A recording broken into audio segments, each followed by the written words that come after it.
I'm Mark Oldershaw. I raced C1 1000 meter for Canada. At the last Olympic Games, I got a bronze medal. Training now for the World Championships. Great. Can you tell us how you got involved in the sport?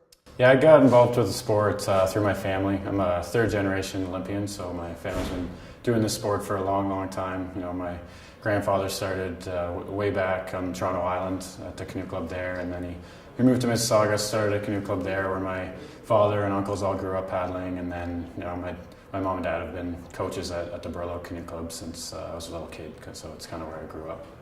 Forced to be a paddler. So what inspired you to do it? Yeah, I wasn't forced to be a paddler. My parents made sure I did lots of other sports and lots of other activities growing up because they didn't want to make me feel like I had that pressure, but I fell in love with it at a pretty early age, and I always tried to do my best at other things and do as much as I could, but I always kind of knew that I was going to eventually be a paddler. And I think it was just being on the water, you know, having that feeling of just flying along the water in your boat, as well as just being surrounded by such good friends down at the canoe club and such a great community of canoers and in the sport. And I just fell in love with it really early. Yeah.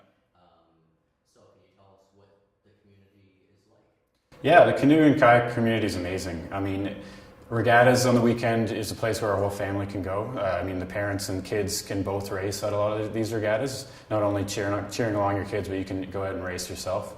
It's just such a great atmosphere. You get to be outdoors the whole weekend by the water. You know, kids are swimming at the side as well as out on the race course, and it's just a lot of fun, and it's a great kind of family activity.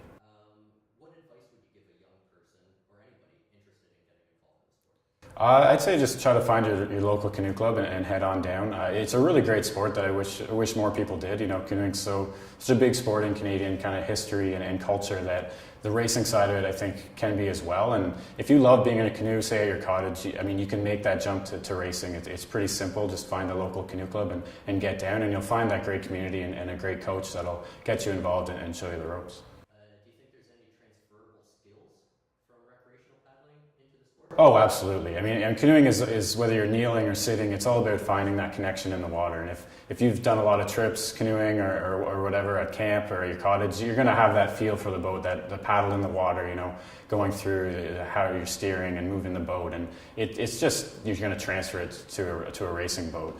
And especially if you're the kind of person, you know, that wants to get to the campsite first in your group, you know, that person that's kind of doing a little race to the end of the day. I mean, racing is the perfect way to grow on that. Yeah. So can you tell us a bit of that? Like, why is the canoe important in Canada? Yeah, I mean, the canoe is super important in Canada. I mean, it's one of the ways that we discovered our country, you know, that's how we settled it and spread across the country. And it continued from there, you know. It's a very Canadian thing to be in a canoe up at your cottage or on a river or lake or whatever. I mean, in part because we have so much water in Canada that I think it is a Canadian experience to go out in a canoe. So I think that carries over to the racing part as well. There's definitely another history, another culture in Canada of racing canoes that's definitely there as well. Great. Can you tell us about the C in C1? Yeah, the C actually stands for Canadian in the C1 that I race. It's going way back to the 30s. The Canadians were kind of the ones that got it into the Olympics, so it's actually known as the Canadian class boat. So a lot of people think it stands for canoe. If you're explaining it to people, that's kind of the easy way to explain it, but it actually does stand for Canadian. And I think that's definitely something we should be proud of. And it's something I'm proud of, and it's something that I'm trying to do on the world stage is represent that C, represent that Canadian, and trying to be the best in the world, because I feel like the canoe kind of belongs to Canada in a way, and I want to kind of own it when I go to international races. So I'm really trying to raise the level of Canadian canoeing. Stuff that other countries just don't have. How do we own it as a sport? Yeah, I think we just need to make that link, and I think people, when they watch sprint canoeing, they think it's so different from recreational canoeing, but I mean, apart from going up on one knee so just to get better leverage, it's very similar. And you're in a boat. Yeah, it's a racing boat, but you get used to it. It's like riding a bike. I mean, we just have to not look at them as different sports. Just look at it as another discipline within a sport. You know, people enjoy jogging, going out for hikes and running, and that's kind of what recreational canoeing is. but then people go and run at track races, and that's what sprint canoeing is. So it's the same idea, it's just a more competitive part of it. How do you prepare mentally for a race? Yeah, it's taken me a long time to really get the mental part of it down. You know, it's around 4 minutes my race, so it's a long time to kind of stay very focused. I've worked with like a sports psychologist to work on that focus, and it's all just really about practice making perfect. The same with your stroke and your technique. It's the mental side of it as well is all about mentally focusing and practicing that skill. Could you give someone about that going into competition and knowing that you might lose? Yeah, for sure. I mean, definitely a big part of racing is racing other people, but at the same time, you kind of have to forget about them in a way. Because, I mean, I can go out there and do the best race I've ever had, and I still might get beaten. You know, I might not win, and that's just out of your control. So as much as you are racing other people down the course, you have to kind of really focus on your own race and do the best you can, and hopefully you've prepared enough that is the best.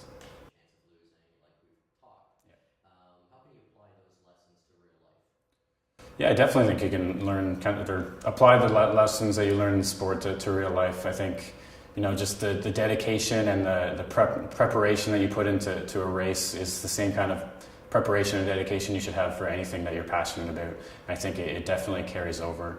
Also, just the idea that knowing that you're not definitely going to succeed and doing it anyway. And I think that's a huge lesson I've learned is I'm going to put everything into this no matter what. And if I don't win, I'm going to be okay with that because I know that I did my best and I did everything I could to win. So not kind of being dependent on the results entirely, but just focusing on the process and learning from it no matter what.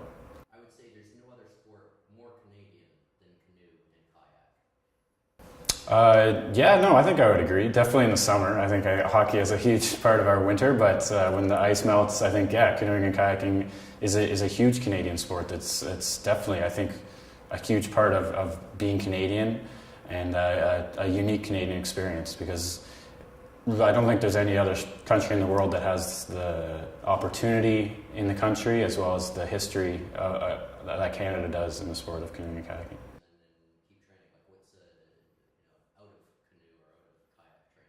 Yeah, definitely could be tough in Canada. You know, training in the winter, it's all the lakes and rivers are frozen. So we spend a lot of time down south, usually in Florida, just to get some kilometers in the spring and the fall to get ready for the season.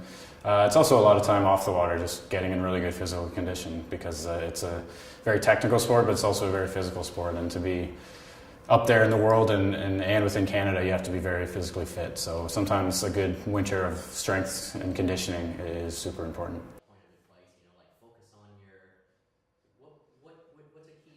Yeah, I mean, for me, I always find it hard to explain just because it's all about feeling. And I would just tell them to go out there by themselves and just find that feeling of that paddle in the water. And a lot of canoers, whether it's recreational or sprinters, will relate to that, is find that feeling of connecting with the water and just flying across the water. And one way that I do it if I'm kind of missing that feeling, a really good way is I find to go out at night, even if you're by yourself. And it's just, you're in the dark, you're just flying across the water, and it's a really great way to find that feeling and that connection with the water. It's pretty magical.